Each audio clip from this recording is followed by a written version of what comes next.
guys, I am so excited because I'm a new Austinite. I just moved here 6 weeks ago. I know, right? And so I get to speak at a lot of WIPAs, and this is the first time I've ever spoken at one that's like 6 minutes down the road. So this is really great. Did not have to get on a plane. I am ready. So hopefully we're ready to think about the digital vetting era. I promise it's not scary. So 70% of Gen Z and 69% of millennials only trust a brand after carrying out their own research. And this is a statistic that's not just weddings. I do a lot of statistics. I try to keep them as light as possible because I truly believe we don't have to guess when it comes to marketing. We don't. We have data. And this is true for everything we do in life. So like I mentioned, I just moved to Austin. And if you've ever moved across the country, I come from South Jersey, it's real expensive to travel across the country, okay? So you spend a lot of money traveling across the country. Thousands of dollars later, I'm in my little apartment and I need some light bulbs. And you're thinking, easy purchase, right? Just run to Lowe's, grab a few light bulbs. Some of you are like, no, it's terrifying. It is. So I'm standing in this row, y'all, been to Lowe's, and there's literally a row of light bulbs, and we're like, oh my God, cool, warm, hook up to my phone. I think some have Wi-Fi. And I'm thinking, oh my God, this is overwhelming. There's so many light bulbs. So I subconsciously grab my phone, pull up the Lowe's app, and I start researching light bulbs. And y'all, light bulbs cost, what, like 20 bucks? And I'm out here looking frazzled in the light bulb section. And at the end of the day, our couples are doing the same thing. They're standing in the aisle at Lowe's, frazzled, because they have 47 options. And at the end of the day, guys, I can return a light bulb. I can say this, it's like Goldilocks. I can say this light bulb is too warm. I can return it. Couples can't return a wedding. They can't return you. So we have to be remembering that this carrying out our own research isn't just with weddings. This is a consumer shopping habit and is more important, and we are seeing it more in the last 5 years in the wedding industry than ever before. Because remember the good days where referrals would book you? When I was a planner, I used to send my top 3 photographers and they would just book them, and it was great. Pepperidge Farms, remember? It was a great time, guys. We know for a fact that they're not booking anymore. And I know this because I get dozens of inquiries every week. I'm a market person. If you've ever inquired with me, you're an honestly in a spreadsheet. Your data is calculated. So if you've ever asked things like, where are these couples looking for vendors? They're not converting like they used to. Or just straight up, I don't have any leads. I got nothing. This last one was from a florist who had 2 Vogue features last year, as in Celebrity Vogue, straight up celebrity weddings. And she thought she hit gold. She said, I've been in Vogue, I'm gonna book out 2025. She didn't book out 2025. And we started seeing this referral trend about 2 years ago when we started tracking it at my company. Let's see, what year is it? 2025. 2023, we had 4 inquiries. That's when we started to see it. Around Q4, we had 4 inquiries of people who were like, oh, these referrals, just, I don't know. I used to work with the same planner every single weekend, and they're just not booking me anymore. Last year, I had 57. This year, I have over 100. And it's what, July?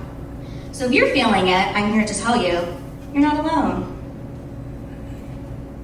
And one of the reasons we're talking a lot about this digital vetting is they don't trust us. We're in a huge trust recession. If you followed me for more than 30 seconds on Instagram, you know I talk about this literally every day. And a lot of times vendors are shocked that they don't trust us. They assume that it's 2021 again, and we're like, booking everybody. They don't trust us. This was a Washington Post article about a month ago, so national news. 48 couples still missing their photos from a Philadelphia photographer. And you know who reads that? The same couples in your inbox. They see red flags. Y'all see red flags, so you act like they're a red flag, and you dismiss them. And then guess what happens? They go to the next vendor, and the next vendor. So we have to be realizing that as they're doing this digital vetting, they don't really trust us anymore. And it's for a plethora of reasons. Obviously the pandemic, everybody had a wedding delayed. We also went through that really cool boom. Oh, that's the wrong slide. That's okay. It's out of order, but that's okay, I'll fix it.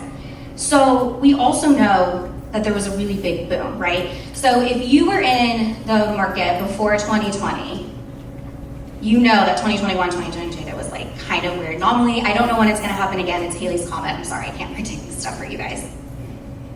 But we are at the stage, let's see if we can find that slide. Oh, that slide's missing, that's okay. We are at the stage where couples are in the driver's seat. More of you guys are available, which means they have more options, which means they have time. Y'all, time is the worst thing in marketing. I hate time. Because time, they don't have to rush to book you anymore. Because if you book up, there's 45 others available. So we're gonna be talking about the digital vetting process. So this is kind of it looks a little bit linear, but I promise we're not gonna take it too linear, because I know for you guys, they might come in a different spot, right? So for you guys, they might come in Instagram. Like, I understand your funnels are all gonna look different, but we're gonna try to keep this as step by step as possible. So the first thing is Google. And this is one of the most important things, because we know for a fact they're gonna Google you, right? They're not just blindly going off of their referrals. They're gonna Google your name. And I want you to think about what comes up in the first few pages. Because y'all, they're looking everywhere now. There is no like first page of Google. For a lot of you guys, you're seeing the new version where if you keep scrolling, it just keeps popping up, right? It's not always like I have to click to the second page. Sometimes y'all can just keep scrolling and next thing you know, you're actually on page 7 of Google and didn't realize it.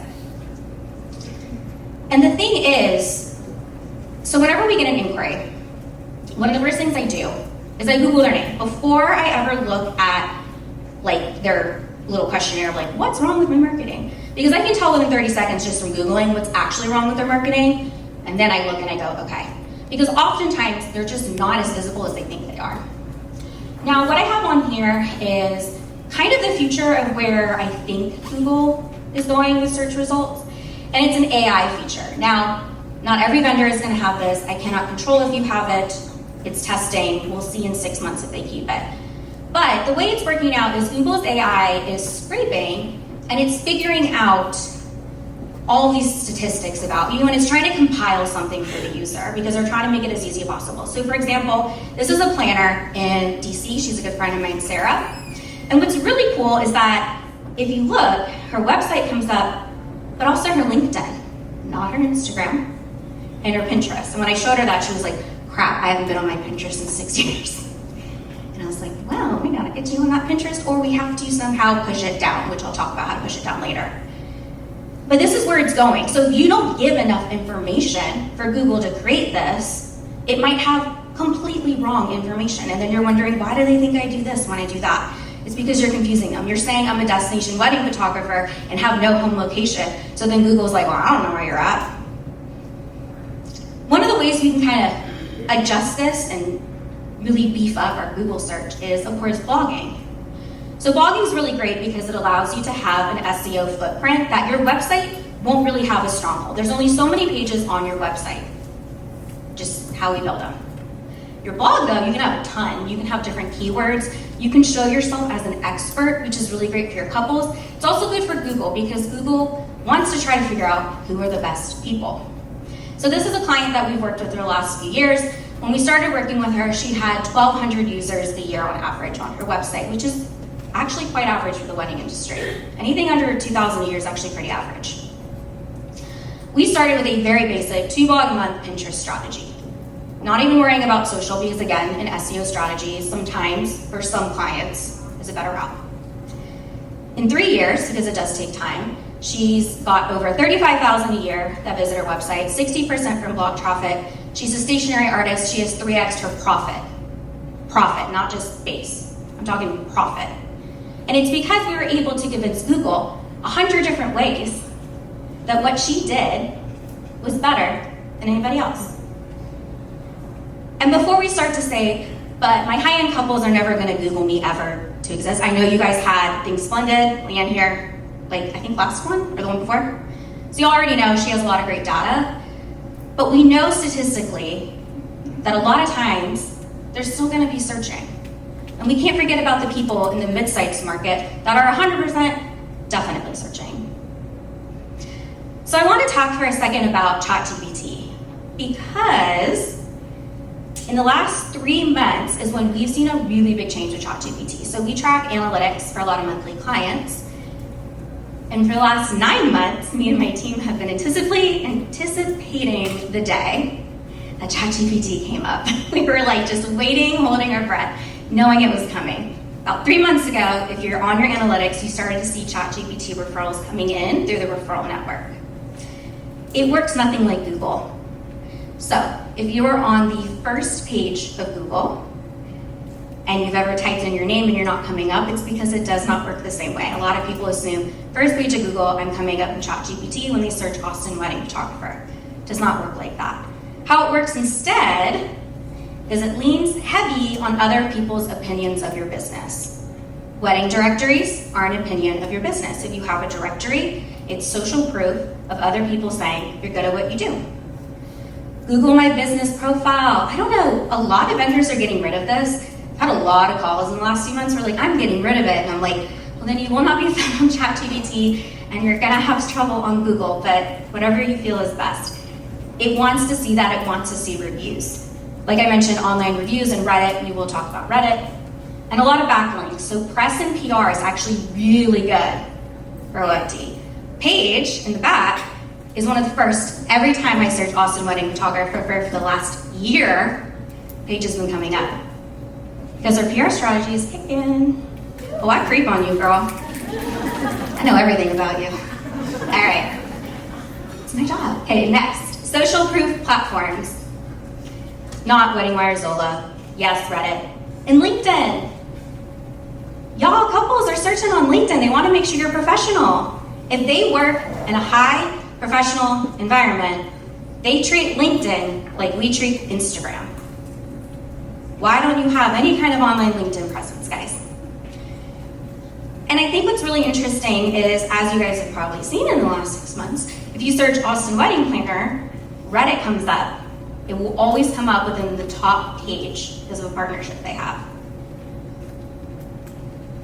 Social proof platforms can also include YouTube, TikTok, and Instagram Reels video. I know y'all have been hearing people talk about video for the last 6 years. I will not shove it down your throat anymore. Other than say, y'all don't have good video, you're missing out. What I think is ironic is the longer you've been in business, the least likely you are to have video. And I don't get it, because you have the best stuff. And you know the people who are just joining the industry, you know why they're killing it? Video. Seriously, they're killing it because they're coming up higher than you on search results, because their videos are coming up higher. So if you've been around for a while, you can afford to hire a videographer to get some good video. It's also gonna come up. So Austin Wedding Venue, this is from 3 days ago. Literally, videos and images come up before almost any venue actually does, which means your consumer is what? Distracted.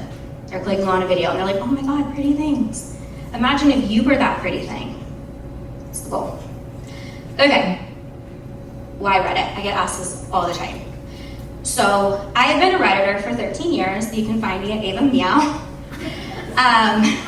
Just start creeping, y'all. So I've been a Redditor for 13 years, and I hate telling my secrets, y'all. It used to be my secret sauce.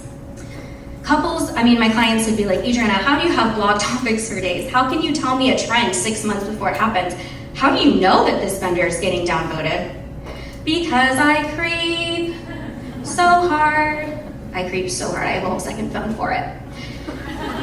It's bad. But the thing is, your couples are doing it just as much. And it's higher budget couples as well. So Reddit is literally just an anonymous platform. That's it. And when you're anonymous, you say whatever you want, which can be good or bad. But it also means you're more likely to talk about money. Facebook groups, you're not gonna talk about money, because people are gonna be like, ew, you have money? Big budget brides, you can say, yeah, I got money. Tell me who to book, and they do it. So why Reddit coming up in the search features? Expertise. So Google likes expertise.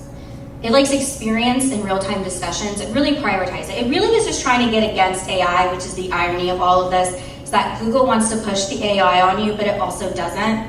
It's very conflicting. But authoritative, detailed answers. So what's cool about Reddit is you'll see a thread, which is what they're called. Threads are just like these like chunks.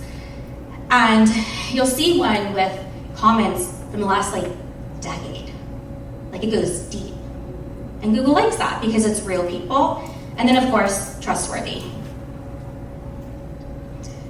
Your website. They don't just skim the homepage anymore. And I know this because I look at Google Analytics obsessively on websites. They're not skimming, they're clicking. They are actually spending more time on websites than they did 4 years ago. Shocked me to my core because we were thinking they have less attention spans, but on your websites, they're actually on about 40 seconds more on average for our clients. That's a long time in like the website world, like 40 seconds is like an hour. So they're clicking, they're going, they're diving. They're gonna notice if you look like another vendor, if your template's the exact same as 6 other vendors. They're gonna notice the details, they're gonna notice misspellings, they're gonna notice broken links, and they're definitely gonna notice when your contact form doesn't work and you don't have an email address. Please have an email address. Okay. So quickly, what do we need on that initial homepage? What are they actually looking for? What you do, guys, they don't understand what we do. Because your homepage looks like pretty people doing pretty things.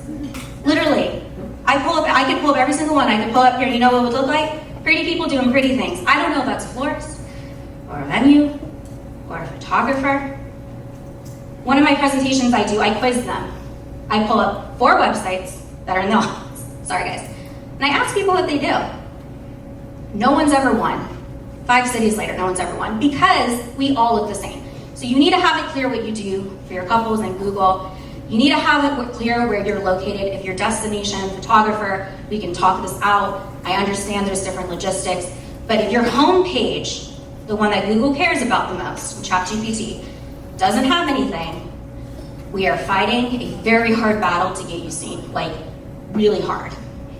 And are you for me? Simply, are you the right pick for me? Because remember, they're gonna look at 30 of these on their phone, watching TV. Like, they're not gonna be like super paying attention. So you need to make it obvious. And of course they're asking, can I trust them? Another funny thing with the longer you've been in business, the least likely you are to have reviews on your website or social media. Y'all, if you're not gonna brag about your business, who do you think's gonna do it? Like literally no one else will brag for you. You have to have testimonials on every single page of your website. Do not hide them on a single page because consumer shopping habits have changed. When you're buying a pair of jeans or I'm buying a light bulb, do you expect the reviews to be in a separate tab? Or do you expect the reviews to be as you scroll? As you scroll. So we have found that if you don't have reviews on every single page, couples literally don't think you have any because they aren't gonna take the time to then find them. They don't have time for that. Social media, again, if you're not gonna brag, who's gonna do it for you? Because they might not look at all your reviews. Don't hide them, please. Okay, price transparency. I laugh because some people try to fight me on this. It's totally fine. Everybody has their own opinion. I'm gonna give you a statistical, factual version of this. You can take it however you want. I'm just gonna tell you what's happening. If you are not price transparent, the couples control the narrative. Right here, there is a girl on TikTok who's touring every single venue. Right now, as we speak on TikTok every day, she tours a venue, she posts the pricing, she talks about you vendors. I can find your pricing. I can go to Etsy and buy a spreadsheet with every venue's pricing. I can find every single one of your pricing crowdsourced right now. Seriously, I can find it. Couples are crowdsourcing your pricing and they're sharing it. So what does that mean? If you're not price transparent, the pricing in those crowd things might be wrong. That's not good.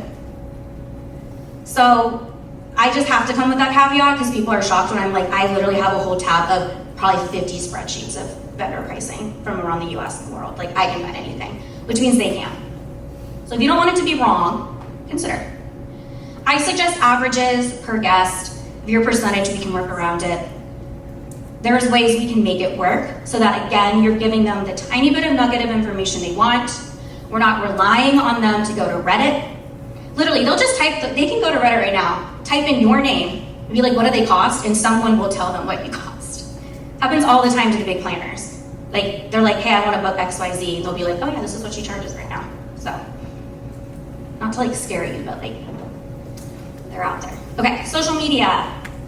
Instagram, TikTok, Pinterest, Facebook. Look at Paige's Instagram, it's so good. She's not a client, but I just think it's really good. Obviously, Julie. Julie's one of my longest clients who isn't here, and I'm really sad, but Pinterest. Okay, threads. Stop using threads to complain.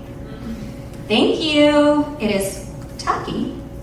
It comes up when they search your name now, and they see you complain about how much you hate your job. And then we wonder why they don't trust us. Like, why would they trust us if there's vendors every single day talking about how much they hate their life? I get it. Weddings are hard, man. Y'all, I got burned out. Why do you think I'm up here? I sold my business 8 years ago, and I never looked back. But I sure as heck would not the weekend after a wedding talk crap on a client. So please stop. And when it comes to social media, so much of it truly is just vetting. Because they're not really gonna look that far, guys. They're not gonna look super deep. But they do wanna make sure you're live. They do wanna make sure that there's consistency. They do wanna make sure that you're posting. Because you know what's more important to them than your follower size? Brand values, your personality. A mobile responsive website, because over 50% of your audience will be on mobile, and responding to emails within 24 hours. So if you're someone who's like, I want to book higher-end weddings, and your money's being thrown at social, but it's not being thrown at client experience or workflow, it ain't gonna work. PR and media, huge part of it. They, again, just kind of want to see that other vendors like you. We want to play nice in the sandbox. So this is Party at the Moon Tower. What I really love about the way they do it is they have who we've worked with. So they have like their brand, their corporate. So if you ever want to do corporate, why don't we have corporate logos? And then they have testimonials. So again, it's giving the backlinks, it's getting the media, it's getting the social proof. And clients, back to that values piece, they really are looking for people who they understand and can relate to. I think for a long time in the industry, we didn't really want to talk about ourselves. I think that's kind of like the artist thing, right? We're like, I'm an artist. I don't talk about myself. I went to art school. Talking about myself is really hard. But we know that they're more willing to pay for someone that they feel aligned with. And then the final cut. They've gone through all these things. They're looking at your website and they're wondering, okay, how do I start taking them off the list? Because if your digital presence isn't working for you, it ends up working against you. So we're gonna do a very quick little walkthrough because I know I just spewed a lot of stuff at you and you're like, I don't get it. Okay. So we're gonna walk you through this couple, Alex and Monica, and I'm gonna show you how they're doing the digital vetting process step by step. So hopefully this can click a little bit better. So I'm gonna be kind of basing this a little bit off the DISC method. If you don't know what that is, you'll be just fine. It's a buying habit method because as a marketer, I'm obsessed with that. So as we go through this, I want you to think of who have I worked with that's an Alex and who have I worked with that's a Monica, because this will make a lot more sense if you have that in your head. Okay, so Alex, influencer buyer. If you're familiar with the DISC, she's yellow. Focused on the guest experience, having an incredible weekend party. She's way more focused on the feeling of the wedding than literally anything else. Monica is a bit more conscientious. She's a blue-red. Checklist lover, definitely a little more logistics, has way more questions. Like, they got a lot more questions. So Google, Alex is gonna click on every link. She's a 700 tab girly. She's like, ooh, my Mac is about to crash. That's how she shops. We love her. She's looking for consistency. She is the one that will notice when your logos are different on every platform. Like your Instagram logo and your not logo, and your website logo and your Threads logo. Like, she will notice that and be like, oh, that's weird. Red flags is if you look inactive. So simply you're on social and you haven't posted in 45 years. She's like, oh, that's weird. They're not having fun. Aren't they having fun? Monica, on the other hand, is more looking at the reviews you have on multiple platforms because they do not trust just one thing. They're not just going to trust one platform and call it a day. They are going to want to see that you have been vetted on more than one platform. Limited reviews, outdated information, hard to navigate website. You have a ton of tabs and you're asking them to make more than one decision. They are out because they're like, nah, like this is overwhelming. I have 16 other options today. Like, let's just on to the next option. Social proof. So Alex wants testimonials from couples and vendors. Again, she wants to see that you're friends and play well in the sandbox because she doesn't want to deal with you going on threads and complaining about that planner that is something.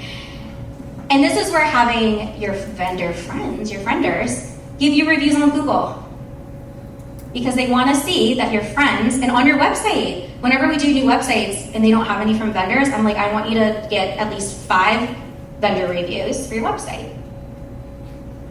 They're thinking about the feelings.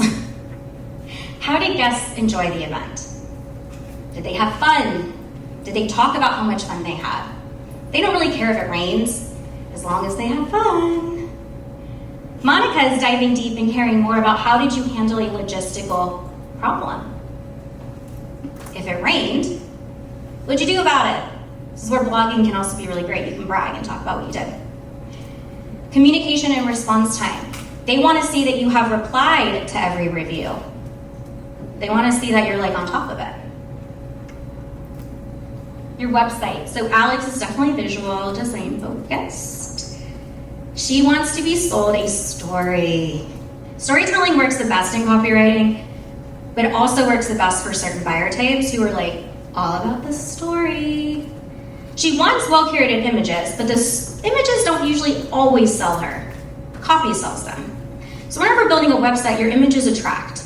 It gets them to pause, gets them to think, gets them to go, ooh. But it's not selling them anything yet, right? They're just interested. Copy is where we start to actually sell them of these things. They want to know about you and your team. Have your face on the homepage somewhere normally. Of course, every client's a little bit different, but normally they want to see that. And they will probably never be on the desktop view of your website. Please make sure your mobile is just as pretty as your desktop. Monica obviously wants price transparency because she's already in Reddit, she's already on that spreadsheet, and it's saved. So she wants to know. Next steps and FAQs. So whenever I put FAQs on websites, clients find me and I'm like, this is for the mom, this is for ChatGPT, and this is for Monica. It's not for the other people, and that's fine, but you kind of have to sell to all 4, right? So don't diss the FAQs, guys. They want details and couples, but they also want details. They don't want only pictures of couples, because that's not logistics. People looking pretty isn't logistical. Easy to navigate, easy to contact. Under 6 questions on your contact form, please and thank you. We cannot have fluffy questions anymore. Again, the consensus of thousands of Reddits later and Facebook people is like, I don't want to answer anything fluffy. It feels too invasive. Instagram, they hate when you ask for their Instagram handle. Huge thread about this about 10 days ago in Big Budget Brides. Hundreds of comments later said, I feel like they're judging me to see if I have enough money. So they actively will go with vendors who do not ask for their Instagram handle. Ask for that later in the funnel. Say, hey, I'd love to follow you if you're cool with it. But when you ask it early, it's actually a red flag. Isn't that weird how it's changed? Because a few years ago, it was the opposite. We used to always ask for the Instagram handle. Now it's like, they literally say the word ick. I feel so old. They say the word ick. Okay, social media. Alex wants to see stories. Y'all, stories, Instagram stories. If you don't know what to post today, go on your stories. Instagram every single year says Gen Z loves stories more than anything else. There is a good chance they will never look at your feed anymore. Stories. High quality. One of the hardest parts when we used to do full service Instagram was a vendor would send me this grainy video and be like, I want it to look like this. And I'm like, it can't. High quality, always the way to go. You only need literally under 10 seconds for a very good performing reel. So you don't need a lot. They want to see behind the scenes content. Again, they want to see you working and doing what you do best because it's fun. If you look inactive, if your brand voice is different, guys, this is a big one I see. Is your brand voice on Instagram will be playful and fun, and then your website is like third person, like XYZ photographer is world renowned. That's cool, that's your brand voice. Totally love it. We write that brand voice all the time. But then don't have your Instagram be different, and then don't have your emails be different. And don't, you know what I mean? Like, make sure whatever voice you choose for your business, if you were like, I want to have F-bombs everywhere, love it, we'll write it, but just make sure the F-bombs are consistent, okay? Monica, credibility, not aesthetics. Truly could care less. She's just like, are you doing your job and doing it well? All right, I like it. They're more concerned with before and after. This is why transformation reels perform the best. Look at your reel feed right now, and what always goes viral is drone shots, before and after. So like empty dance floor, grandma doing the splits, right? Empty ceremony, super cool. Like before and after transformation is a really, really good way to sell them. They are definitely looking at LinkedIn, Reddit, and they're also probably honestly looking at your YouTube. I could talk about it for days. If you're a thought leader, get it on YouTube, please. Y'all are gonna kill it in 5 years, and thank me. And then also, if your captions are too fluffy, they do want to learn. So just think about that. Alex wants to see a press badge section. Again, she probably doesn't want to actually look at it. She'll probably never click on it. She just wants to know that you're popular. Video content. Monica is more of the blogger. So a lot of times when I'm writing, I'm not always writing to Alex as a blog. It really depends. Because Alex doesn't have attention span for that. But Monica does. Monica and Monica's mom love when you send detailed case studies. Oh, I love them. And then podcasts. If you've ever been on podcasts, talk about it. And then the final pet. Naturally, Alex is intuition-based, right? Big feeler energy. What's gonna turn them off is if you feel like every other vendor. Because if you're like every other vendor, what are you gonna do for me? That's gonna stand out. Monica's systematic. She's got a spreadsheet. She crosses people off. Trust, reassurance, and clarity. Fast responses. I cannot say this enough. If you're slow now in the inquiry process, how in the world are you gonna handle my incredible 17-day wedding? You're not. And at the end of the day, I know it's hard. I know it's hard when things change. Like, I'm a marketer. Every few years, I have to rewrite the wheel. I get it. It's really tiring. Oh, I'm so tired. But successful businesses are the ones who don't leave anything to chance. All of the things I talked to you about today, you control. You and you alone. No one else controls it but you guys. And I think that's really empowering, is that you have the ability of a business owner to control it.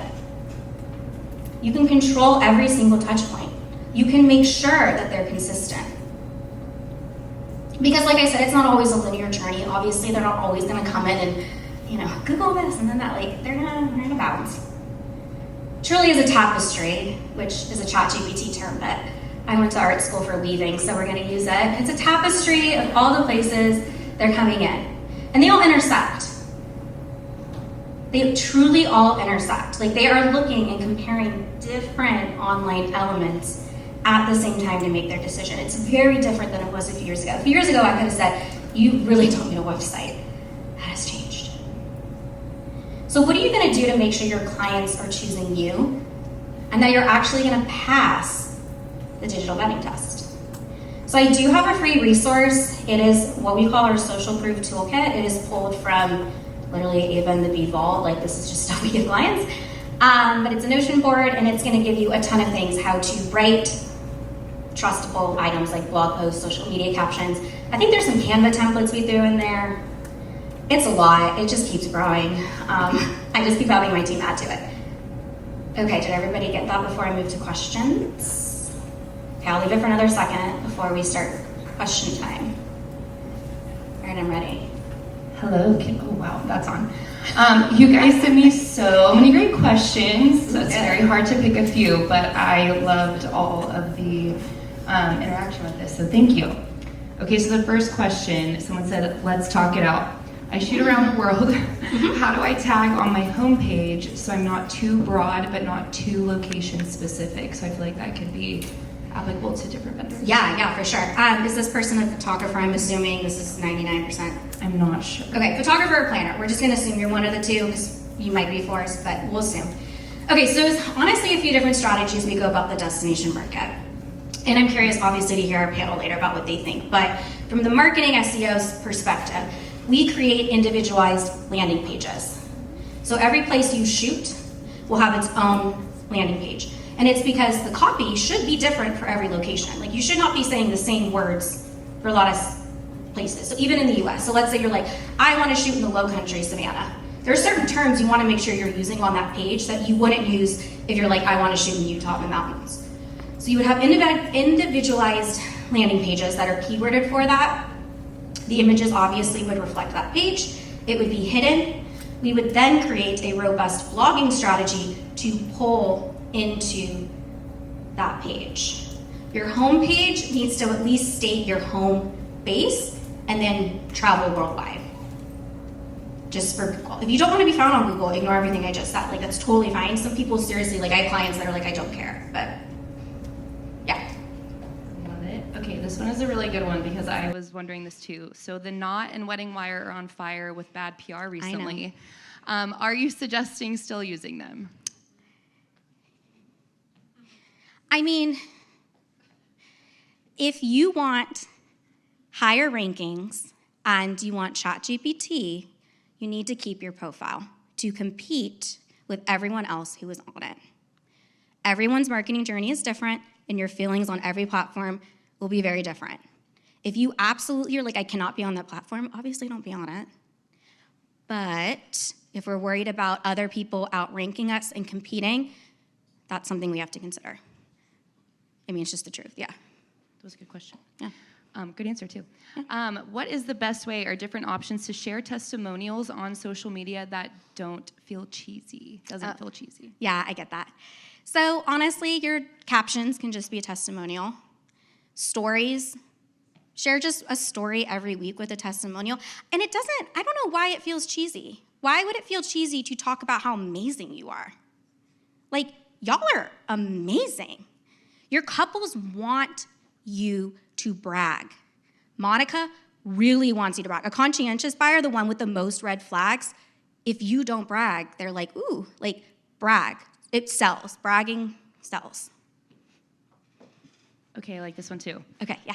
How do I have pricing transparency if I have very different pricing for local and destination weddings? For example, starting at $13K locally and $30K for destination. I don't want potential destination clients and planners thinking they're getting gypped, but I also don't want local clients seeing the higher price and getting scared off. 100%. A few different ways we can strategize this depending on, of course, what vendor type you are. But couples are not stupid. If you literally say, I'm $13,000 for local, I'm $30,000 for destination, they like literally understand that. Like, they're, I think we have to remember that our consumers are actually really smart. Like, they're gonna read that and be like, well, obviously if you're getting on a plane and going to Italy for a week, like, I'm assuming you're not gonna charge $13,000. I mean, that'd be cool. So the way we phrase it would be really valuable. Again, another option is you would have maybe a separate page for destination, and it's worded differently, right? It explains the cost and the storytelling. Like, we would explain the process and the cost, so that way when we had our average destination, because I know we're also trying to sell the planner, so again, we don't want to be too low because then the planner might be like, oh, they're too cheap. There's ways we can finesse it. But again, couples aren't dumb. They will literally understand that their destination wedding in Italy will cost a lot more. So. Perfect. Okay, this is our last question. If you guys have any additional questions, sorry to plug you, but she is with us all day, so you can go find her. And you can also message me on Instagram if you're like, I don't want to ask this in person for whatever reason. Like, give me your hardest marketing question. Seriously, like, I love when I have to go home and think about it, like, and like come up with an answer. Okay, you heard it. Give her your hardest marketing question. Hardest.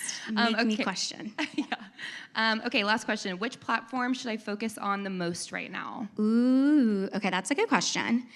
So other than your website, because seriously, if that doesn't work, everything, okay, so if your website does not convert for you, do not hire me. Do not hire a social media manager. Do not hire a PR team. Do not pass go. Like, I tell over 70% of our inquiries, you're not ready to spend thousands of dollars on ads or marketing. Because where am I sending that traffic? Your website. So, like, that has to work. If that doesn't work, literally everything else is a complete waste of time. Once you have that figured out, it truly depends on your ideal audience. I know we hate that answer, Adriana. But truly, where does your ideal audience hang out? And focus on that. Honestly, for most of you in this room, it's going to be Instagram, let's be honest. It's going to be Instagram. My biggest tip, hire someone local to do your Instagram. Do not hire me. Hire someone local because they will be fast. They will get you stuff overnight. Of course, if you're working with one of the many social media agencies out there, I have a bunch I can refer you to. They obviously do incredible work. Like, I love them. But for a lot of clients, especially if you have a team, I'm like, have someone on the team just do it for you. Perfect. I think that's it for now. Thank you, everybody. Thanks, guys.